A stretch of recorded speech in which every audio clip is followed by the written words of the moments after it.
Hi, everyone. I'm glad you're here today to join me and share the share an hour together.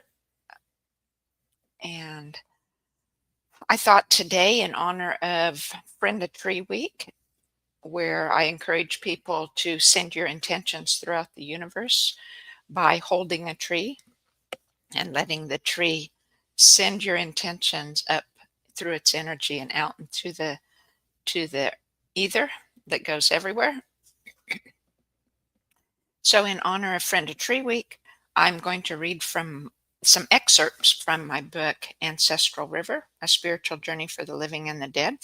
And my book parallels my inner healing story, my inner healing journey, with the journey that I see ancestors making while they're transitioning from um, the waiting place and getting ready to go into the next realm, or going to the oneness, as I call it.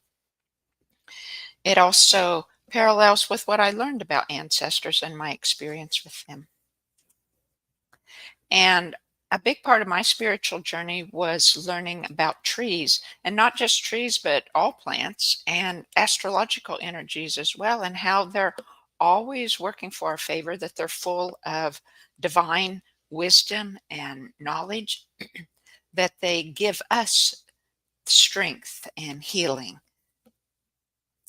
And it's wonderful. It changes my perspective whenever I think about it. It changes my perspective from perhaps fear and uncertainty of what's going on in the world and how things work and what my purpose or passion is. And when I think of how all these things, of how the universe is always working in our favor, and that these things, the trees and plants and astrological energies, are always here for us, for our highest spiritual good, it just wipes that fear and uncertainty away and creates a centered base of love in my heart. So I'm just going to read some excerpts from my book, and I'll tell you what chapter they're from. And sometimes it's just a little bit from each chapter, and some are a little bit extra. And I'll be going along with also reading about how I learned about holding our spirit's desires and how to send those through trees.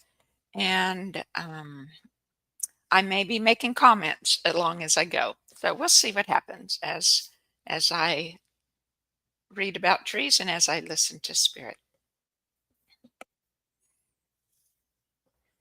Early in the morning, this is from chapter 6. Early in the morning, I ran barefoot in the garden. The rush of starlight that had soaked into the earth flowed through me and into the sky. I turned around slowly, looking at each tree and bush with the intention of lighting it up and renewing its energy, and joy surged through me also. One day I overheard part of a podcast, and it was saying that the earth retains the emotions of people who live in it. Trees will tell you what the land feels. So I went outdoors, placed my hands on a tree, and quieted my mind. Energy flowed through me. Straight up and down, I could feel the tree energy. In a few seconds, I was smiling. The tree was happy. Days later, I stood next to another tree in the garden. I placed one of my arms around its trunk and both hands on the bark. My mind was clear of any thought except to feel into the tree energy.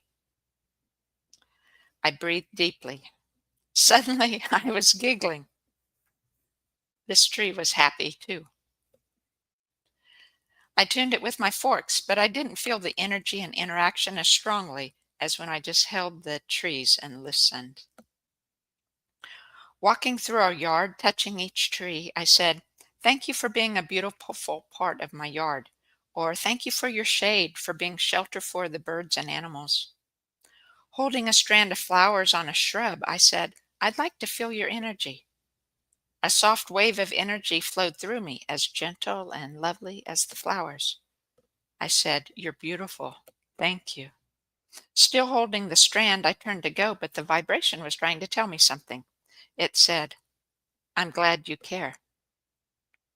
Tears filled my eyes, and I told the bush, "Thank you for wanting me to." And then I'll go to a little further in chapter 6.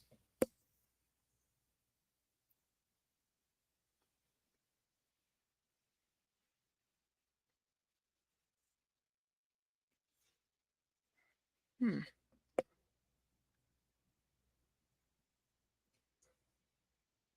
Well, sorry, I forgot to.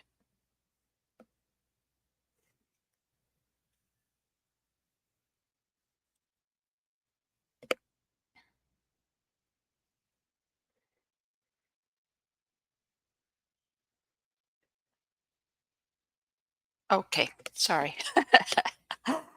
One evening, I embraced the tree by a front door and held an intention to ground myself to the smaller of the two ley lines that flowed through our yard. They were flowing a few feet behind me, the ley line was. The energy was strong, calm, and knowing, this energy that I could feel from the tree. I drew a quick breath. Deep in the ley line, I could feel the concentrated presence of God. "You're here. Are you surprised?" the Spirit asked me. Having old beliefs from how I was raised in a religion ingrained in me, I still thought of God as being in heaven, in the air, and not in the earth. And I said, "Well, I didn't expect it, but I'm happy to know you're in the ley line." And the Spirit said, "It's all good." Did God mean all of creation or all of his energy? And I heard it again. "It's all good with your life, too." So I grounded myself to his presence in the ley line every day, sitting in the vortex. And then I'm going to go to chapter 8.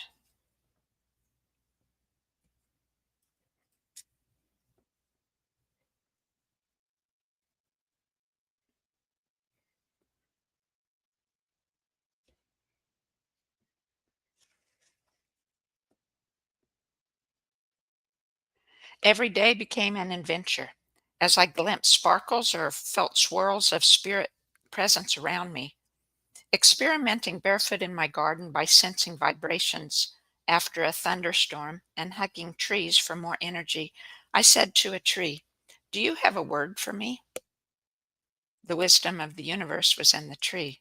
It said, "We long for you just as you long for us."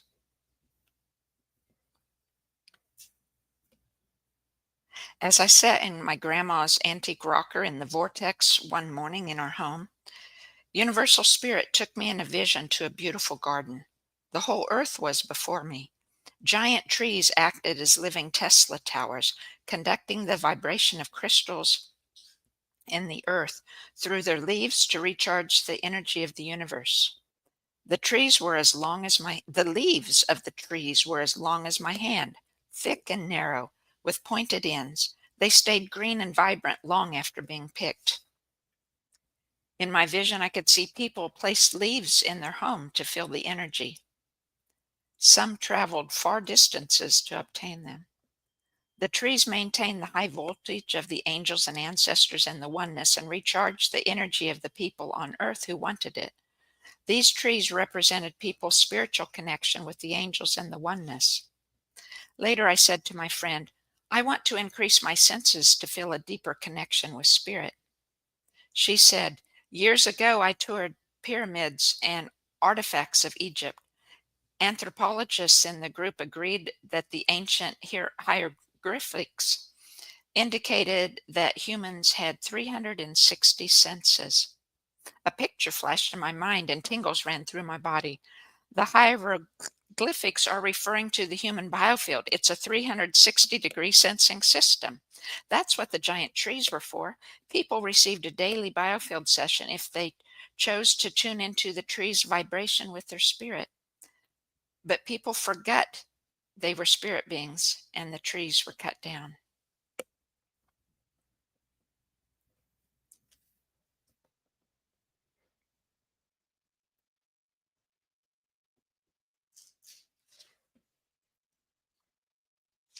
And then I'll read from chapter 11.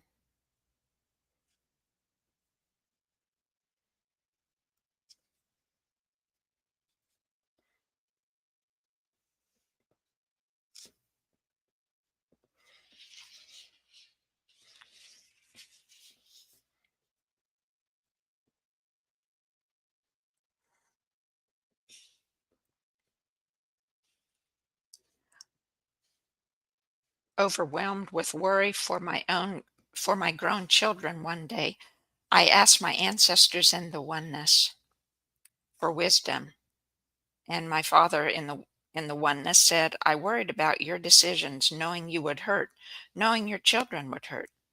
But I couldn't stop. This worry was making me ill.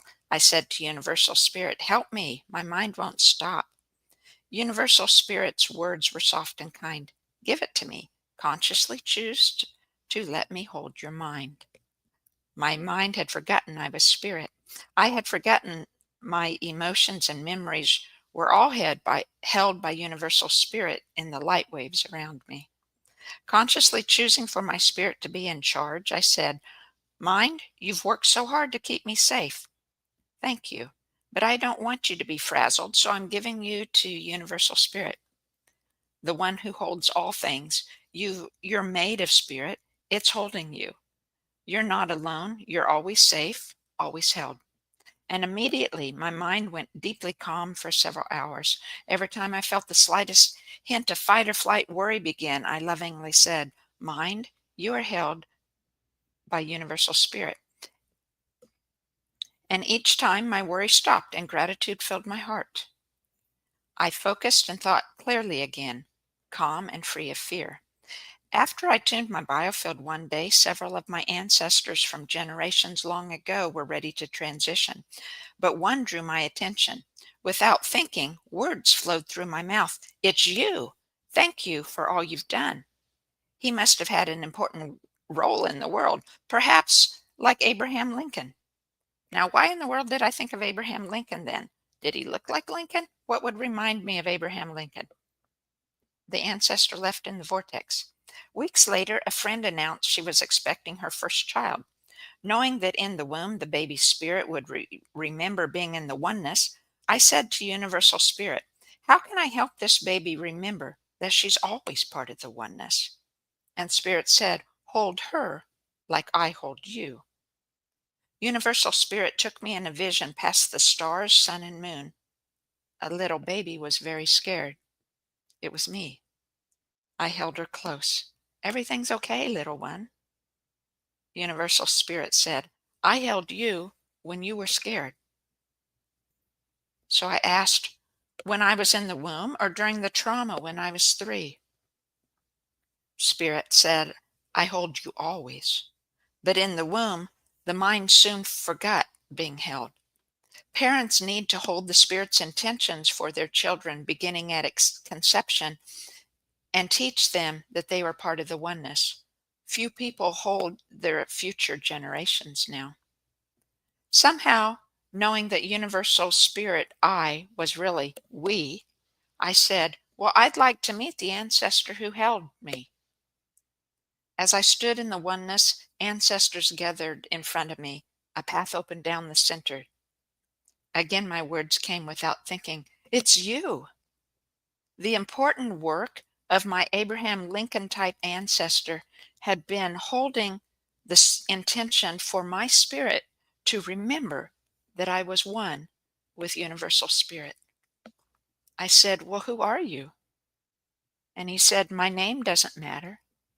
I'm from Tobias's clan." That would be my dad's family. During gestation, my mind had forgotten my oneness. Yet long before I was born, this paternal ancestor had held my spirit's intentions for me. Was this why I had yearned for Universal Spirit all my life?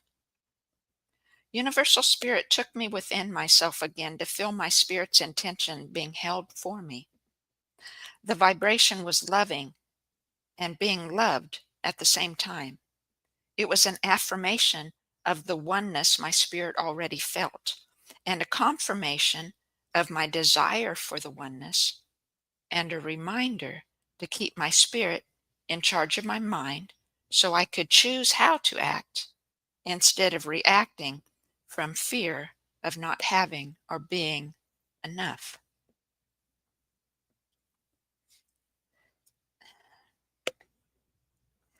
My friend's baby was just 4 weeks from conception. I focused my attention on feeling the joy of my ancestors and the oneness while holding that feeling of joy. I connected with her spirit, my thoughts encouraging her to feel the oneness. My spirit bridged any gap between her spirit and the love, joy, and gratitude of the oneness. Feeling the sweetness of her pure vibration of love, held and said her spirit's intention to her. You are one with Universal Spirit. I held her spirit's intention for her every day. At 6 weeks of gestation, a return vibration of love came from her. Soon I felt the connection every day. Often her attention flowed to my chair through the ley line and landed in my lap. One day at 8 weeks into gestation, her vibration was sad. As I sent her joy, her sadness turned to love. 4 months into gestation, something was different one morning. The return vibration was fight or flight. Her energy was going round and round. She was scared. I connected with the oneness and held her with their love and joy. I reassured her that she had all she needed, that she was always connected to Universal Spirit, and that her spirit was in charge of her mind. And soon her mind quieted. One day, the baby spirit spoke to me. Why do you feel sad? I'm not sad, I said. No, I was worried. I was worried about money. Feeling lack led to my old story that I wasn't worthy of having enough money. But under the unworthiness in my body, I felt something else. The baby was right. My spirit was sad that my mind didn't know I was enough. 2 weeks before the due date, the baby's attention was directed to her body as it prepared for birth. She felt uncertainty and fear. I sent her the vibration of love and joy to help her connect with the oneness. Let the fear flow through you. Let it go. Your birth is perfect timing. 2 days before her due date, her energy was completely focused on her mom. I said to Universal Spirit, I know this is the way it should be, but I'll miss connecting with her spirit. My job is done. I could hear Spirit laughing. Your job is just beginning. Rest and wait. The baby and parents were at the hospital, but her attention was with me while I held her intention that morning of her birth. She said, It's dark and scary. Yes, I said, it feels that way, but everything's okay. This is your birth. Focus on the oneness. I filled my heart with vibrations of love and joy to help her, and she became calm. 2 days after she was born, her spirit heard my thoughts and remembered the oneness as I held her spirit's intention. But she didn't recognize my individual vibration. Her mind didn't remember being held. Without her personal connection, I held the spirit's intention for her and her family, for myself and my family, all my relatives and friends, and for everyone living and all future generations, and for all ancestors and angels in the waiting place and in the oneness. I held the intention for children to help them remember the feeling of being spirit so they would have fewer old stories and fewer patterns of fight, flight, or freeze. I held adults to help them live a spirit, feel a connection with the oneness, be more at ease with life, and be able to transition into the oneness at the point of death. I held grayscale angels and ancestors, those in the waiting place around us, to help them find their way to the oneness much sooner. I held intentions for all those in the oneness, including those who have not yet lived a physical life, to affirm the love I shared with them and to increase their voltage. As I held the Spirit's intention for the baby every day and held the same intentions for everyone in the universe, those in the oneness held the intentions with me, amplifying the intention in all.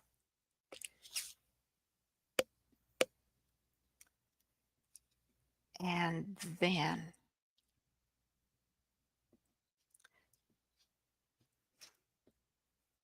I'll go into chapter 19.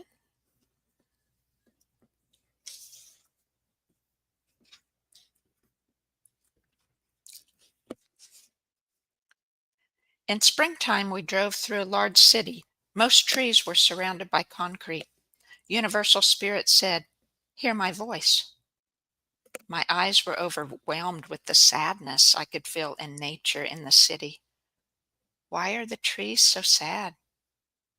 "You know," said Spirit. I listened again. The trees could not feel Universal Spirit the way they wanted to. The city had low spiritual voltage.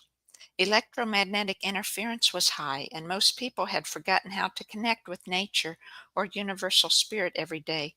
Their minds turned as fast as the trees on their cars, as the tires on their cars. Sorry. Focusing my mind to be on the spiritual connection between the trees and Universal Spirit, my pulse surged up and down in my central channel and then stopped. The sadness of nature poured through me again. Every tree said, "Why don't they want me? I'm here for them." But the words were Universal Spirit. Sorry.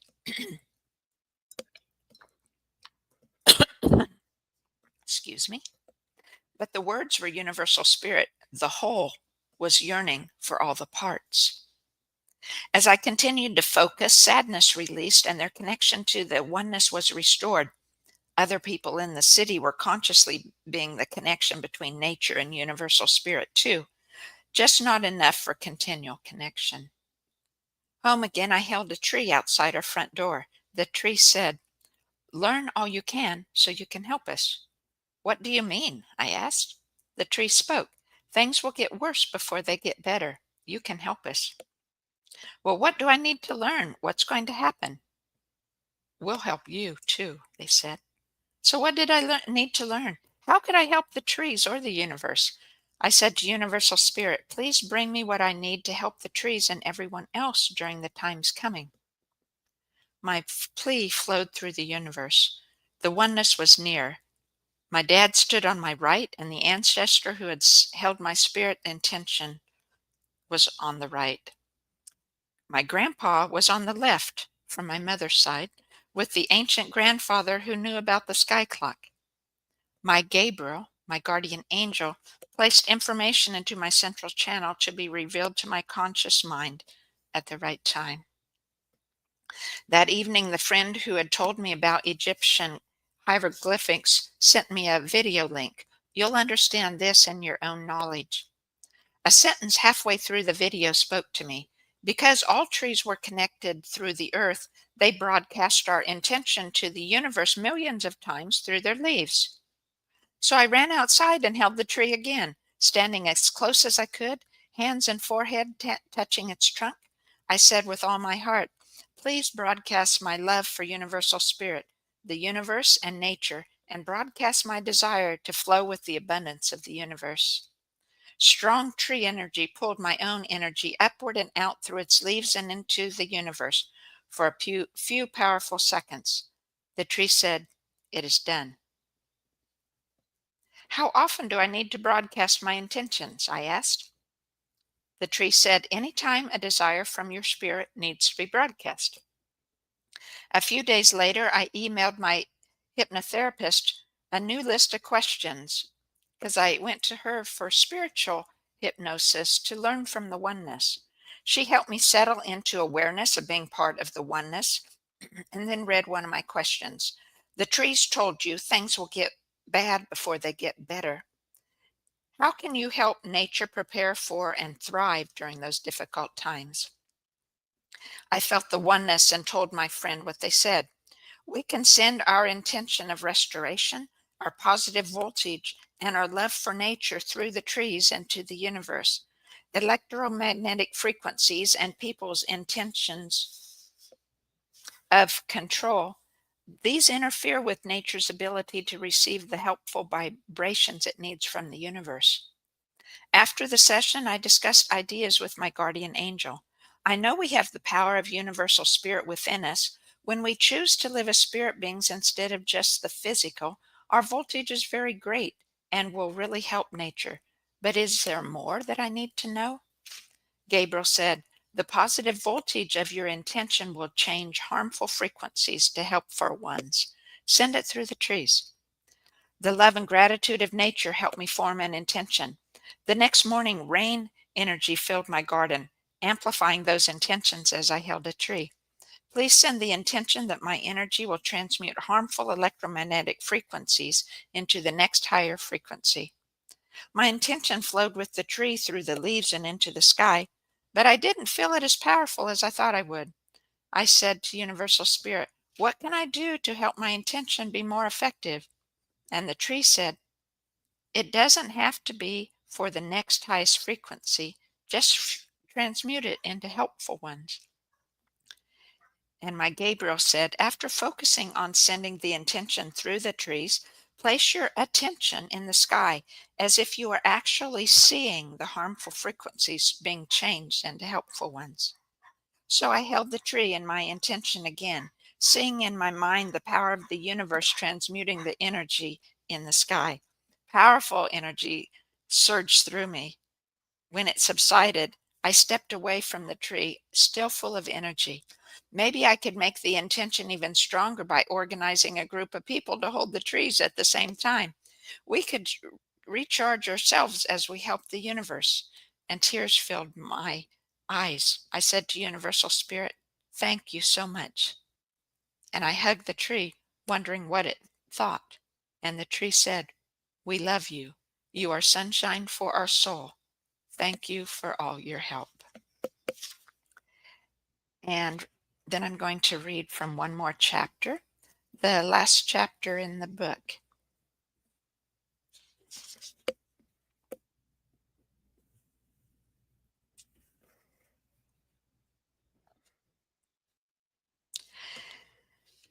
And so I was working with a client, and after the client's ancestors transitioned into the oneness, he said, what's God's call for my life? I said, it's the same as his call for all of us. He wants us to know who we are as an integral part of him and to create our lives by fully expressing our individual spirit's desires for the highest good of all. I think knowledge of the afterlife was purposefully hidden through the centuries because if we knew we were spirit, we'd have the power to change ourselves and the world. Like many of the ancestors in the waiting place, I had waited powerless most of my life because I didn't know who I was. Thinking that I lacked, thinking that I was unworthy and not enough, I held on to fear instead of remembering I was always safe. Clearing the old patterns within me and my ancestors helped me open to the abundance of the love, joy, and gratitude of the universe. In a vision, Universal Spirit took me to a time when every being who was ever created was in the oneness again. All the energy of the universe was oneness. Everyone was in the present moment. Wherever, whatever we wanted to see or experience was brought into reality in front of us. And when our thoughts changed, the energy melded and remade new. I said to the ancestors in the oneness, are you looking forward to this? I felt their joy and love of knowing that not only did they have the abundance of universal spirit now within the biofield of oneness, but that all of the universe would be oneness again forever. I hugged a tree in front of my home, hands on its bark and bare feet on the soil, and the tree said, what intention are you holding today? I sent the intention to transmute all the harmful frequencies into helpful ones, and I held the intention to restore my heart and mind. The tree said, "Hold me." And why did I say that? I was already holding the tree. I went inside for meditation, sat in my grandmother's rocker in the center of the ley line vortex, and sent my love radiating throughout the universe. And Universal Spirit said, "Hold me." And then I knew.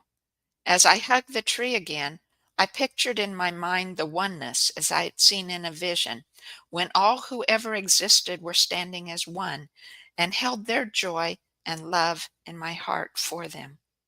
Then, holding Universal Spirit's intention on behalf of every part and the whole, I said, "I am holding all people living and all generations yet to live, all ancestors and angels in the waiting place, all of nature and all of the oneness, including the sky clock and deep energy. I hold you, Universal Spirit." As all parts of the universe stood before me and with me, I spoke as one. The river of love I usually felt from my ancestors became an ocean. We know we are spirit beings. We align our minds to hear our spirit. We choose to live a spirit. We are living in harmony with the abundance of the universe and receiving everything as good. And we are fully expressing ourselves for the highest good of all, for our own restoration, and for the restoration of all things. As my spirit's intention was broadcast through the trees, the energy of the universe expanded into all it was meant to be, full capacity unknown since the beginning, amplified limitlessly beyond the biofield of oneness into unending universal spirit. And then it came back to me. We were one. The power I needed to fully be all my spirit can be, and for the restoration of all things, was always within me. I said, "I give thanks," and so it is. So thank you for listening. Thank you for being part of Friend a Tree Week, and however you were part of that. And it's not too late. Friend a Tree Week this year in 2025 in September runs from September 19th through 25. The energy of the equinox waxes and wanes just like the moon does. And so I allow 3 weeks into growing to its fullness, and 3 days, 3 days in growing to its fullness, and 3 days after it to wane those energies again. And so you have another 2 days this year to go hold a tree. And again, thank you for holding the tree energy. Thank you for holding the universe for this restoration of all things that wants to happen, and for the restoration of your own heart and soul. So I'll see you next week. I'll see you tomorrow if you come. Tomorrow I'll be talking about the moon energy this week, and I'll be doing a mini tuning tomorrow night at 7 after I talk a little bit about moon energy. So I hope you join me then, and next Tuesday also.